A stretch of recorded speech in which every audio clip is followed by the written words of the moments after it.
안녕하세요. 가야대학교 초등특수교육과 여러분. 정서행동 장애를 맡은 윤혜진입니다. 자, 이제 오늘이 벌써 몇 주차죠? 9주차에 들어가죠? 네, 벌써 이제 9주차에 들어가고 있는데, 이제 여러분들 이제 이 정서행동 장애에 대한 하위 영역에 대해서 좀 정리가 되어 가시나요? 네. 이제 앞 시간에 이어서 이번 시간에는 우리가 양극성 장애에 대해서 한번 알아보도록 하겠습니다. 이번 시간에는 이제 양극성 장애에 대한 정의와 원인, 그리고 중재에 대해서 함께 살펴보도록 하겠습니다.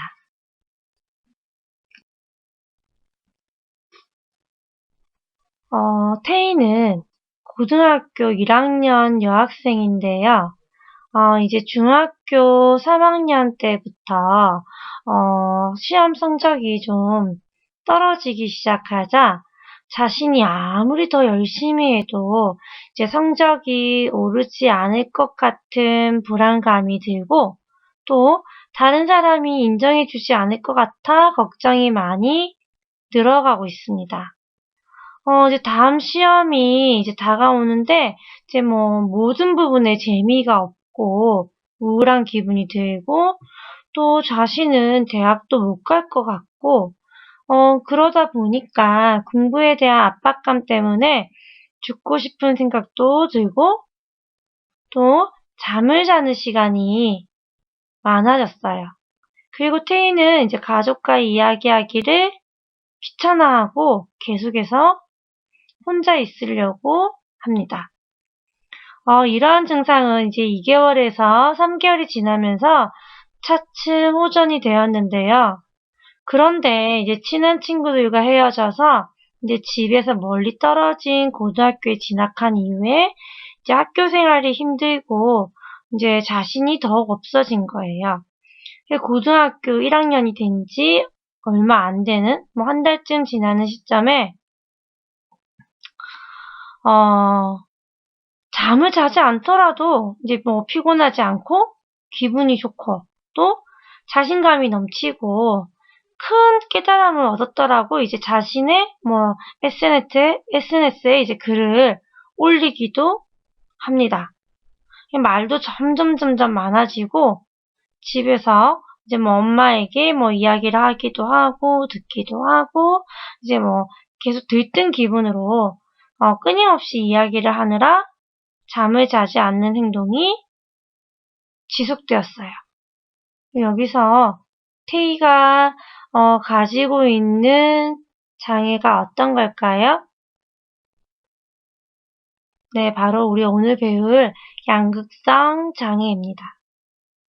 이렇게 기분이 우울과 또 자신감이 넘치는 좋은 기분이 이제 교차로 다니는 게 바로 양극성 장애인데요. 오늘 우리 이번 시간에는 이제 양극성 장애의 정의와 유형별로 진단 기준이 어떻게 되는지 그리고 그 유형별 특성을 한번 살펴보고요. 또 양극성 장애가 나타나는 원인과 중재 기법 그리고 교사의 역할에 대해서 한번 살펴보는 시간을 가지도록 하겠습니다. 자, 여러분 벌써 10주차 3차 시간이네요. 이제 이번 시간에는 이제 우리가 양극성 장애에 대해서 알아볼 텐데요. 양극성 장애라고 하면 이제 극심하게 이제 왜 너무너무 슬픈 기분에서부터 유별나게 쾌활하고 또 아주 지나치게 이제 고양된 기분까지 이르는 아주 극단적인 기분의 변화가 주기적으로 나타나는 게 바로 양극성 장애입니다. 구체적인 양상은 이제 뭐 하위 유형별로 이제 차이가 있지만, 대체로 살펴보면 이제 갑자기 기분이 고양되는 조증의 상태가 이제 나타났다가 얼마 뒤에 이제 사라진 후, 이제 그 조증이 사라지고 나면 이제 조금은 정상적인 생활을 해요. 그러다가 또 서서히 우울증을 나타낸다는 이제 공통점이 있습니다. 이렇게 지금 조증과 우울증이 교대로 나타나는 경우가 많기 때문에 이제 양극성 장애를 여러분들 뭐라고도 부르죠? 네, 조울증이라고도 부르죠. 나 신난다, 막 이렇게 놀다 갑자기, 나 너무 슬퍼. 애들이, 이런 양상을 보이기도 해요. 그럼 여러분들도 한 번씩 너 조울증 있어? 라고 말을 하기도 하죠? 이때 이래서 양극성 장애를 조울증이라고도 부르기도 합니다. 이제 양극성 장애에 대해서, 우리 특수교육이나 의학적인 부분에서 명확하게 하는 정의는 없지만, 지금, 우리가 지금 정서행동 장애에서 사용되고 있는 하위 유형에 대한, 장애는 다 어디서 나오는 준거를 사용하고 있죠? 그렇죠. DSM-5에서 제시되어 있는 진단 준거를 이제 가장 많이 사용을 하고 있어요. 그래서 오늘 우리도 양극성 장애를 이제 이 DSM-5에서 제시하는 진단 준거에 맞춰서 한번 양극성 장애에 있는 하위 유형을 한번 살펴보도록 하겠습니다.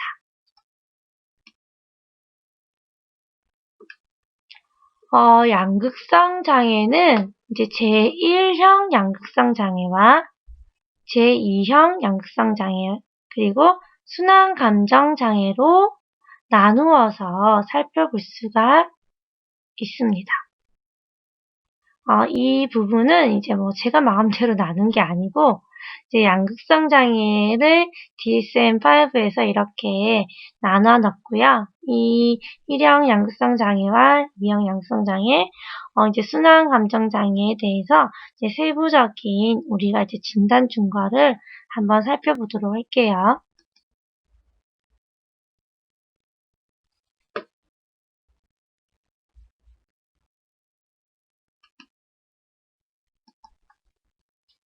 자, 제1형 양극성 장애를 보면 이제 조증 관련된 행동을 먼저 볼 수 있어요. 정서, 신체, 인지 행동을 나눠서 볼 수 있는데, 이제 정서적인 부분에서 보면 의기양양하고 다 괜찮아, 다행이야. 또는 이제 사치스럽게 한다든지, 이제 익살스럽게 또는 과장되게 자기가 잘하고 있다라는 자존감, 그리고 누군가가 자기 또는 다른 사람을 비판하는 것을 참지 못하고 수치나 또 죄의식이 결여되는 부분을 볼 수 있고요. 또 신체적인 부분에서는 탈수나 부적절한 영양과 수면 부족 그리고 체중 감소로 볼 수 있습니다. 인지적인 부분에서는 야망이라고 했는데요. 이제 크게 꿈을 가지는 거죠. 이제 조증일 때, 나는 이 나라의 대통령이 될 수 있어. 이렇게 아이들이 말을 하면서 야망을 가지고 현실적으로 위험을 부정하는 거예요. 나는 스파이더맨과 친구야. 그러니까 나는 3층에서 뛰어내려도 괜찮아. 이런 내용이 들어가지겠죠? 그리고 주의 산만이나 사고비약, 과대망상, 착각하거나 또 판단력이 결여가 되고 사고 현상에 이한이 발생합니다. 이제 행동을 살펴보면 이제 공격적인 행동과 이제 사치와 연관이 되겠죠. 과도한 소비, 또 과장된 행동, 과한 활동, 신체 활동이 증가되고 또 우리가 비판을 참지 못했다는 것처럼 불인정하고 거기에 대한 논제, 또 개인 위생이 불량해지고 과도한 성활동이나 수다스럽게 계속해서 말을 하는 행동도 조증 관련 행동으로 들어가게 됩니다.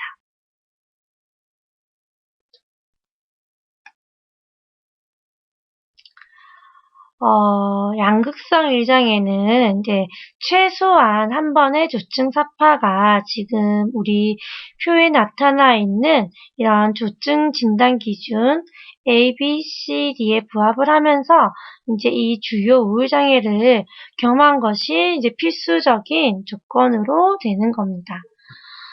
이 조증사파 안에 있는 우리 하위 유형을 한번 살펴보도록 할까요? 조증사파를 보면 이제 비정상적으로 들뜨거나 이제 과민한 기분, 그리고 목표 지향적 활동과 에너지 증가가 적어도 일주일간 거의 매일 하루 종일 지속이 된다. 그러면 하루에 잠깐 지속되는 거는 조증사파에 들어갈까요? 들어가지 않아요. 그리고 그 잠깐 기분이 들뜨는 거에 대해서 아이가 정확하게 기분이 들뜨는 이유가 있다면 이제 그것도 조증으로 들어가지 않겠죠.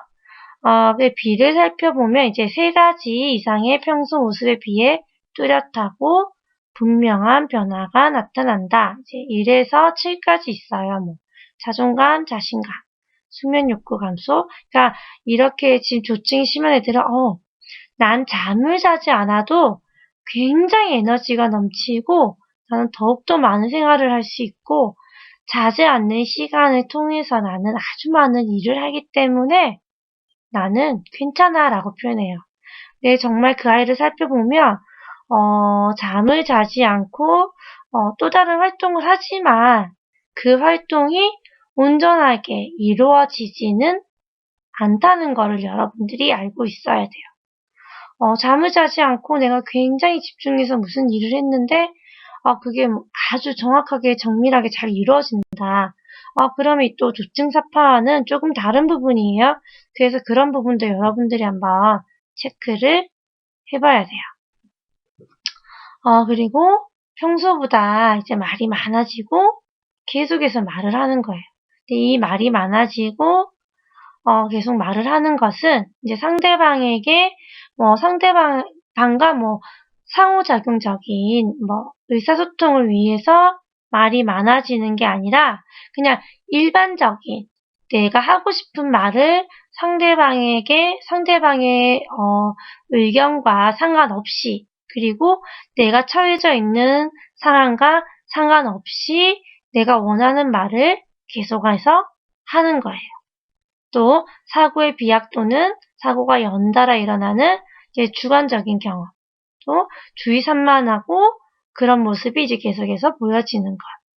또 목표 지향적인 활동, 또 흥분된 운동성 이런 거. 이제 성인이 됐을 때 과도한 성생활이라든지 운동이라고 하면 예를 들어서 농구를 좋아한다. 그러면 10시간 동안 계속해서 농구를 하고 있다. 10시간 농구할 수 있나요? 이렇게 눈에 띄게 보이는 그런 변화가 있어야 돼요. 그리고 마지막에 보면 이제 고통스러운 결과를 초래할 만큼 지나친 쾌락 활동이라고 해요. 과도한 쇼핑, 이제 무분별한 성행위, 어리석은 사업 투자인데 이제 백화점에 가서 여러분들은 아직 학생이니까 카드를 사용 안 할 수도 있겠지만 이제 내 카드가 아닌 이제 우리가 엄카라고 하죠. 아카, 엄마 카드, 아빠 카드를 가지고 가서 아주 많은 쇼핑을 하는 거죠. 그런데 거기에 대해서 다음 달에 지출을 누가 감당을 해야 되나요? 그렇죠. 엄마나 아빠가. 그 카드의 주인이 감당해야 되는데 이제 그게 그 달에 생활할 수 있는 적정한 금액에서 아주 오버가 된다면 생활이 될까요? 생활이 안 되겠죠. 이제 그런 부분도 나타나고, 이제 무분별하게 성행위를 한다든지, 또, 그냥 그 기분에 취해서, 나 여기에 나의 모든 재산을 투자하겠어. 이렇게 하는 어리석은 사업 투자. 이런 부분이 들어가기도 해요. 이 중에서 몇 가지 이상이 나타나야 된다고요? 3가지 이상. 3가지 이상이 적어도 일주일 이상 매일매일 하루 종일 지속이 되어야 된다는 거예요. 그리고 밑에 살펴보면 이제 사회나 직업 기능에 현저한 손상을 초래할 정도로 아주 심각하거나 자해나 또 타인을 예방하기 위해서는 이제 입원이 필요하다는 거죠. 항상 마지막에 보실 부분이 이제 약물이나 여러 가지 생리적인 상태 때문에 이러한 증상이 나타나지 않아야 이제 제1형 양극성 장애로 볼 수가 있습니다. 그러면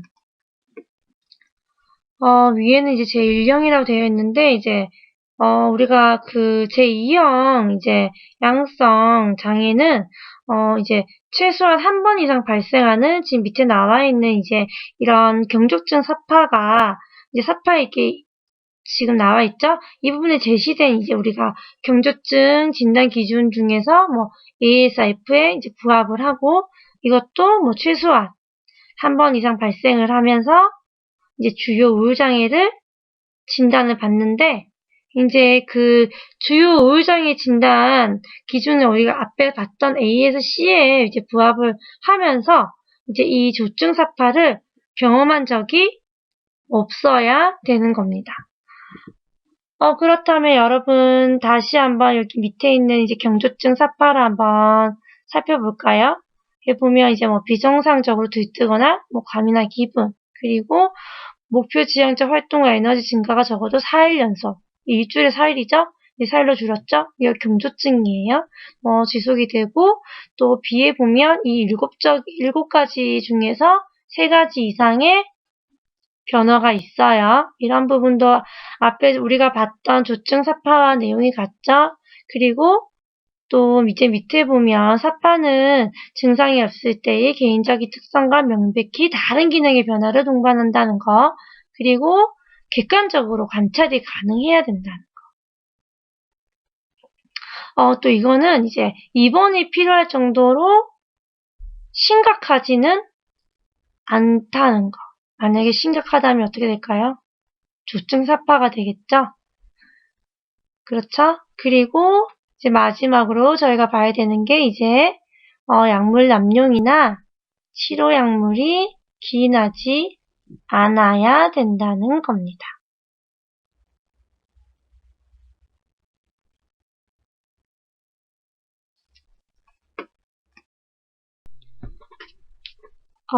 제2형 양극성 장애는 이제 1회 이상의 주요 우울 사파와 또 1회 이상의 경조증 사파가 있는 게 특징인데요. 여러분들 지금 주요 우울장애 기억이 나시나요? 어떤 거였죠?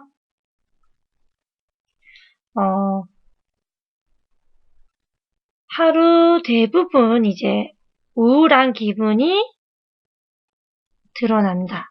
또 뭐가 있죠? 또 뭐 활동이나 흥미 또 즐거움이 뚜렷하게 저하가 되고 체중이 감소하거나 증가하고 뭐 여기서 포함되는 게 바로 식욕 감소나 증가겠죠.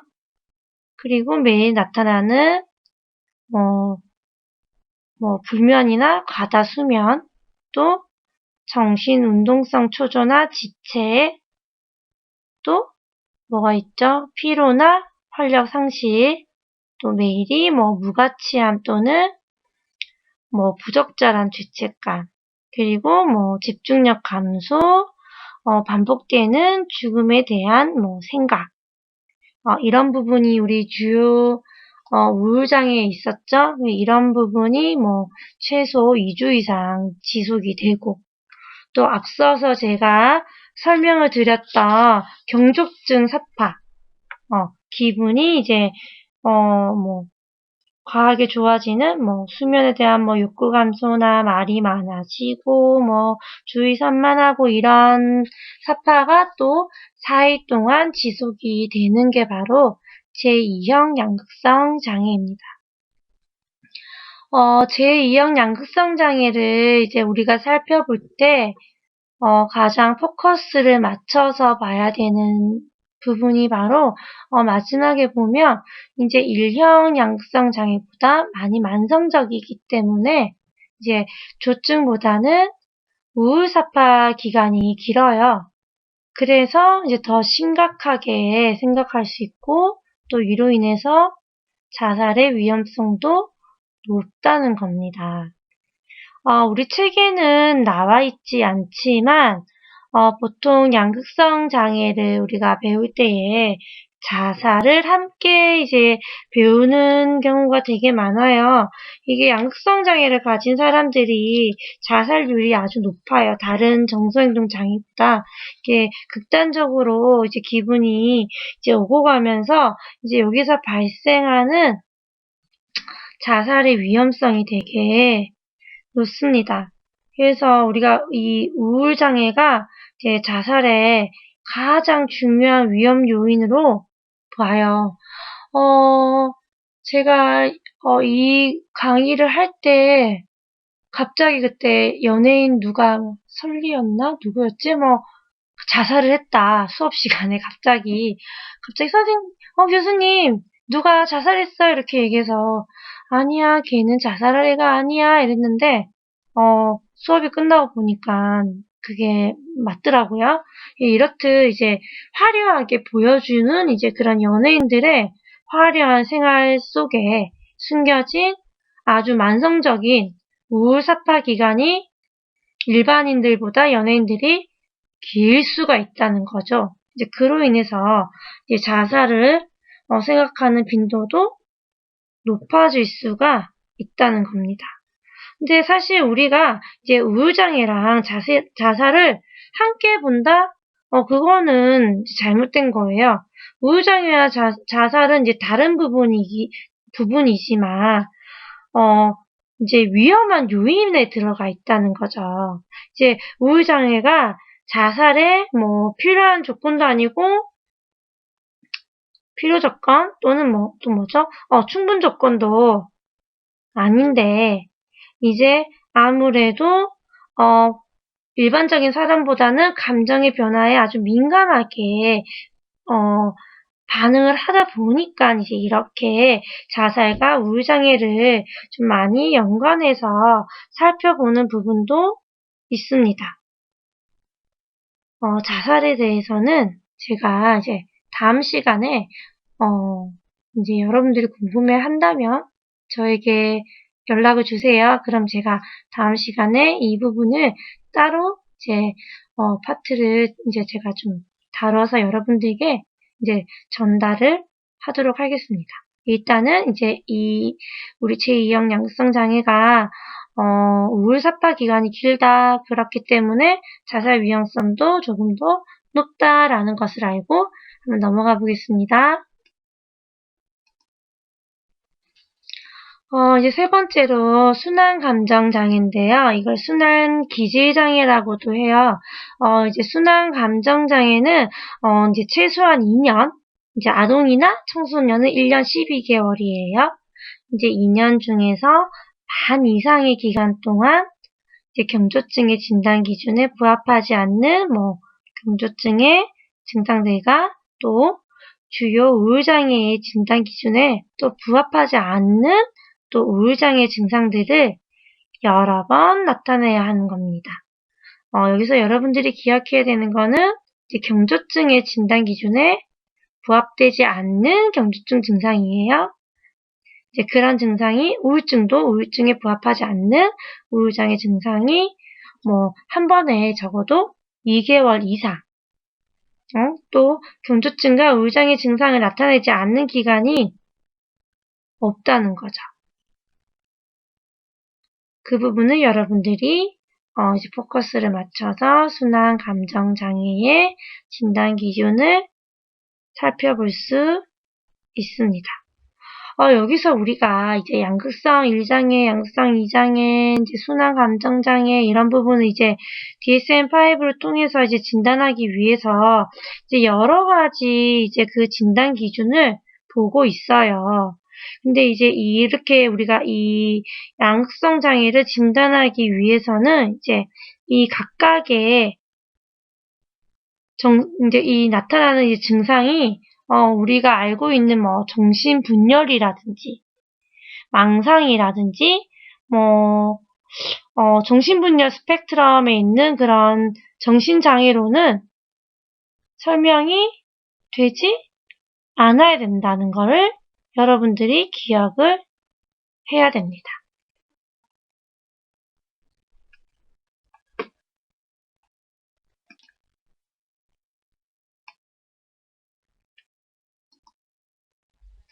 그렇다면 양극성 장애는 왜 나타나는 것일까요?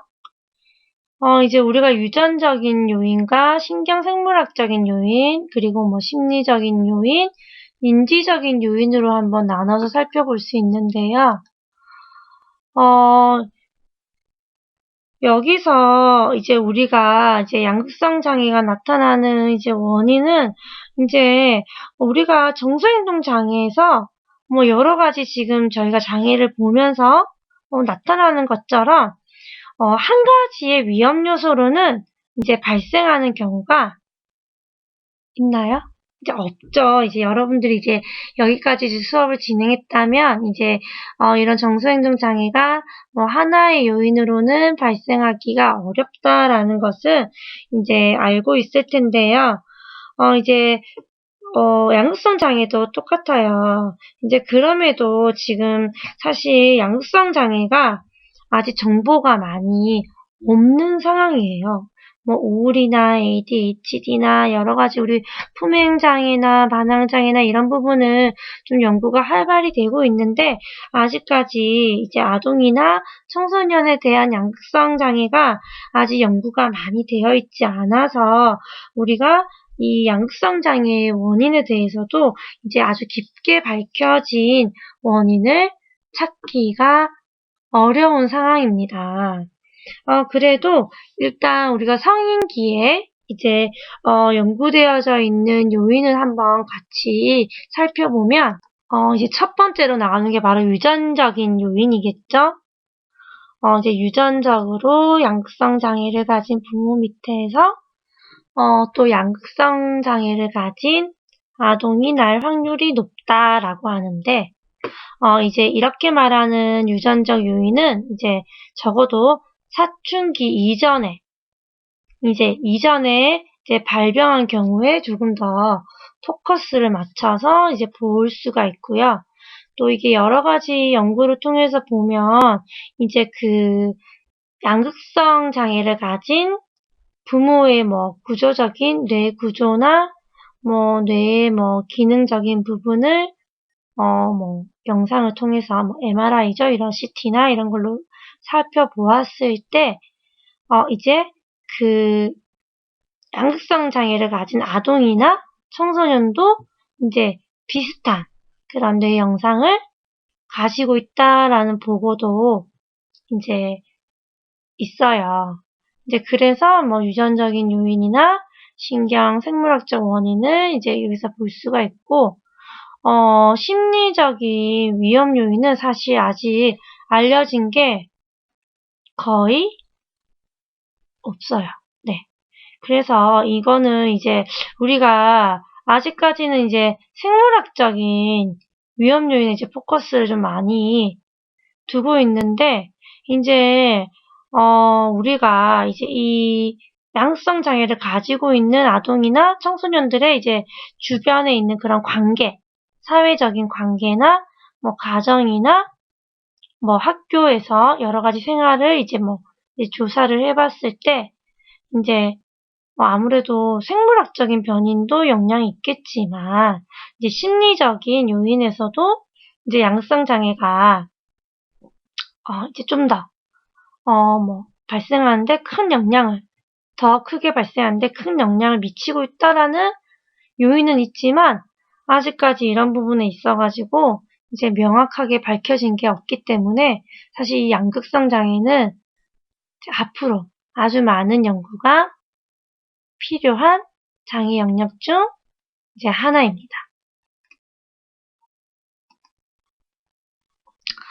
그렇다면 우리 책에는 이제 중재가 나와 있는데, 중재를 하기 전에, 이제 우리가 이제 그 양성 장애를 진단을 했어요. 그죠? 이제 1년과 2년과 순환기, 정신장애로 이제 진단을 했단 말이에요. 그러면 이거를 아이가 어떤지에 대해서 이제 우리가 평가를 학교에서도 그렇고 필요한 부분이 있겠죠? 어떻게 평가를 해야 될까요? 그래서 여러분들이 사용되고 있는 설문지나 사정도구는 이제 알아야 되는데 이제 이 부분에서는 여러분들 이제 기억하고 있으면 돼요. 이제 뭐 기분장애 질문지라고 있어요. MDQ라고 기분장애 질문지가 있는데 이거는 이제 자기 보고용이에요. 자기가 스스로 자기 기분에 대해서 이제 네 아니요로 대답할 수 있는 이제 문항으로 이제 구성이 되어져 있고요. 이건 대신 뭐 교사나 부모가 이제 질문지를 작성하는 게 아니고 자기 자신이 자신의 기분에 대해서 이제 네 아니요로 이제 질문을 답할 수 있게끔 되어 있는 이제 MDG가 있어요. 이게 지금 우리 한국형 기분장애 질문지로 이제 나와 있기 때문에 이제 여러분들이 이제 좀 나 기분이 좀 많이 왔다 갔다 하는 것 같아요. 꼭 롤러코스터를 타고 있는 기분이에요. 라는 마음이 든다면 이제 썰베이지를 한번 여러분들이 가져다가 한번 평가를 해보면 이제 내가 기분이 어떤지, 내가 기분이 좋아질 때 강화적인 이유가 있었는지 아니었는지에 대해서도 한번 생각해 볼 수 있습니다. 이제 그렇다면 이제 우리 중재 방법에 보면 약물 치료와 이제 심리 치료로 나눠져서 나와 있는데요. 이 약물 치료와 심리 치료가 나와 있는 이유 자체가 이제 이런 양극성 장애 아동들이 이제 뭐 생물학적인 위험 요인도 있고 또 앞에 얘기했던 심리 사회적인 이제 이런 위험 요인이 이제 복합적으로 연관이 되어져 있지만 어때요? 아직까지는 제가 심리 사회적인 위험 요인은 거의 알려진 게 없다고 했죠. 이제 그렇기 때문에 이제 우리가 유전적으로 생물학적인 중재를 하기 위해서는 이제 약물 치료를 하는 방법이 가장 바람직하고 많이 사용되는 방법이에요. 그래서 지금 이제 내가 양극성장애다라고 진단을 받게 되면 이제 보통 뭐 거의 대부분의 아동들이 이제 약물 치료를 받게 되는데요. 이제 이게 이제 계속해서 증상이 변하잖아요. 조증과 우울증으로 이제 증상이 변하는데 이제 이 변하는 증상에 맞춰서 이제 다면적인 특징을 따라서 약물 치료가 이제 그 주기로 계속해서 바뀌면서 치료를 하는 거죠. 그런데 이게 이제 그 기분이 우리가 조증과 우울증이 바뀌는 그 사이클이 아주 일정하지는 않다는 거겠죠. 그렇기 때문에 이제 약물 치료 효과가 뭐 있다라는 연구가 있지만 실제적으로는 차이가 생길 수도 있어요. 막 웃으면서 아이가 아니야 나 지금 되게 우울해 라고 표현했다고 그에게 우울증에 관련된 약을 뭐 처방을 하거나 또 아이가 가만히 있는데 기분이 좋아도 가만히 있을 수 있어요. 그런데도 불구하고 이제 그 상황에 맞지 않은 약물을 처방을 하고 치료에 사용할 수도 있다는 거죠. 그렇기 때문에 이제 실질적인 차이가 있을 수 있지만 그래도 뭐 약물 치료를 지금은 이제 중점으로 사용을 하고 있어요. 또 이 양극성 장애를 약물 치료를 계속해서 사용하는 이유가 보통 양극성 장애는 이제 우리가 잘 아는 ADHD나 뭐 품행 장애나 이제 기본적인 주요 불안 장애를 계속 동반하고 있는 경우가 많거든요. 그렇기 때문에 이제 이렇게 동반되는 장애가 있기 때문에 그 장애를 고려해서 이제 사용되는 약물 치료가 이제 많이 있습니다. 뭐 약물이 효과도 있지만 또 부작용이 있다는 것은 여러분들도 다 알고 있는 사실이에요. 그래서 지금 이제 양극성 장애에 대해서 원인을 조금 더 명확하게 밝혀서 사실 약물 치료와 심리 치료가 병행이 되는 게 가장 바람직하기 때문에 이제 여러분들이 이제 제가 항상 하는 말이죠. 여러분들이 이제 특수교육 전문가가 되었을 때에 이제 이러한 양극성 장애에 대해서 조금 더 연구를 해서 이제 필요한 뭐 사회성 기술이라든지 뭐 여러 가지 교육적인 중재를 함께 사용할 수 있게끔 하면 좋겠죠? 또 그렇게 되면 꼭 저에게도 한번 알려주시기를 바랍니다. 이제 그렇다면 우리 교사가 양극성 장애를 만났을 때 해야 되는 역할에 대해서 한번 살펴볼게요.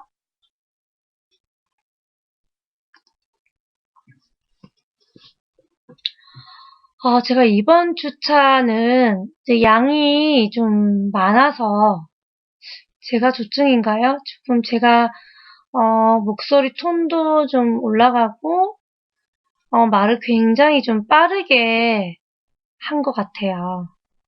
그래서 여러분들이 좀 알아듣기가 어려웠을 수도 있고, 제가 또 너무 천천히 얘기를 하니까 말을 하면서도 제가 약간 의미 전달에서 조금 부족하지 않나 싶어서 조금 더 톤이 업된 것도 있는데, 혹시 이게 더 알아듣기가, 이해하기가 어려웠다면 저한테 알려주세요. 그럼 제가 다음 시간에는 조금 더 제가 조절을 해서 이제 설명을 하는 시간을 가지도록 할게요.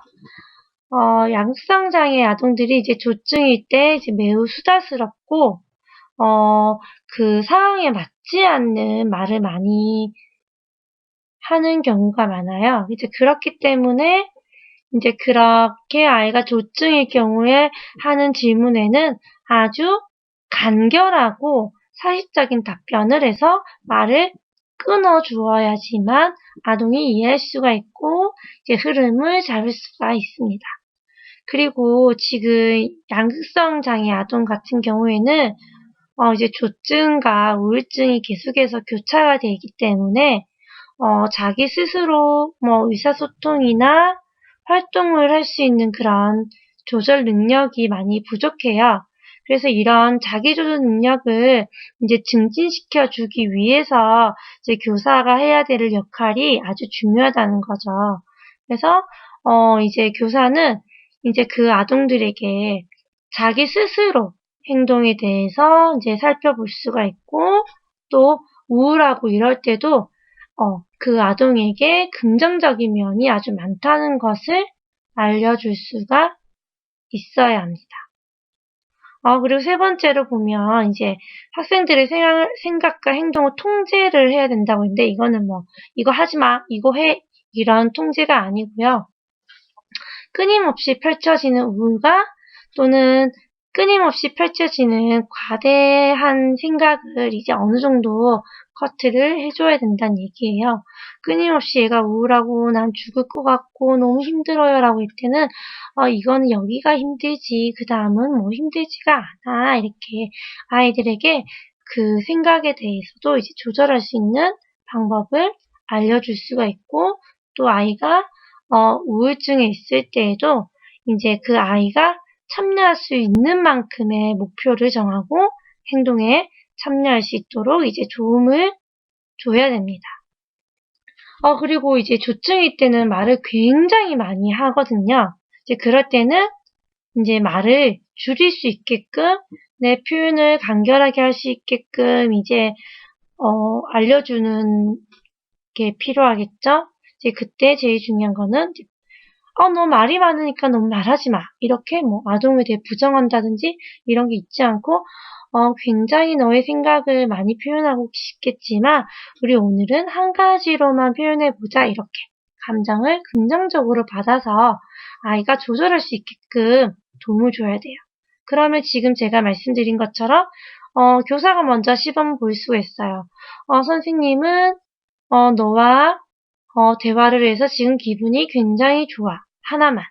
뭐 이렇게 한번 따라 말해볼래? 뭐 같이 해볼까? 이러는 모델링과 긍정적인 강화를 통해서 이제 학교 생활에 반영할 수 있게끔 교사의 역할이 필요하고요. 이제 이런 사회성 기술이나 모델링, 이제 피드백, 시연 등을 통해서 이제 우리가 계속해서 행동 기술 훈련을 이제 아이들에게 시행을 할 수 있어야 합니다. 이제 사회성 기술 훈련 계획인데요. 이제 이 내용과 교육활동 평가를 보면 이제 사회적인 상호작용과 관련된 행동에 대해서 이 기술을 합니다. 그러면 우린 어때요? 학생에게 이제 교정할 수 있는 그런 교정 행동을 가르치고요. 그렇게 되면 이제 학생이 이제 문제 행동을 대처할 수 있는 긍정적인 행동을 이제 구분할 수 있는지 이런 부분을 평가를 할 수 있겠죠. 그리고 두 번째로 살펴보면 이제 긍정적인 이제 그런 사회적 소셜 스킬을 논의를 하고 또 교사가 먼저 그런 부분에 있어서 예를 보일 수가 있죠. 그러면 학생이 이제 그 습득할 수 있는 특수 기술을 이제 말을 할 수 있는지, 기술을 이제 이해할 수 있는지를 살펴볼 수가 있고요. 그리고 이러한 소셜 스킬들을 통합할 수 있는 방법을 분석을 하고, 이거를 통해서 이제 우리가 새로운 행동을 하기 위해서는 이제 역할극을 사용을 해서 실질적으로 지도를 해보는 겁니다. 그리고 또 새로운 기술을 계속 아동이 사용할 수 있게끔 이제 우리가 앞에 역할극을 해봤잖아요. 이제 그거를 실제 환경에서도 사용할 수 있는 과제로 제시를 해주게 되고 또 아동이 이제 그 습득된 이런 소셜 스킬을 이제 사용을 하고 난 후에 나타난 뭐 그런 결과에 대해서 이제 상호작용적인 이제 피드백과 또 아동에 대한 격려, 이제 칭찬을 통해서 이제 아동이 이제 그 소셜 스킬을 또 다른 뭐 상호 관계 속에서도 이제 할 수 있는지, 일반화시킬 수 있는지를 이제 평가를 통해서 살펴보면 되겠죠?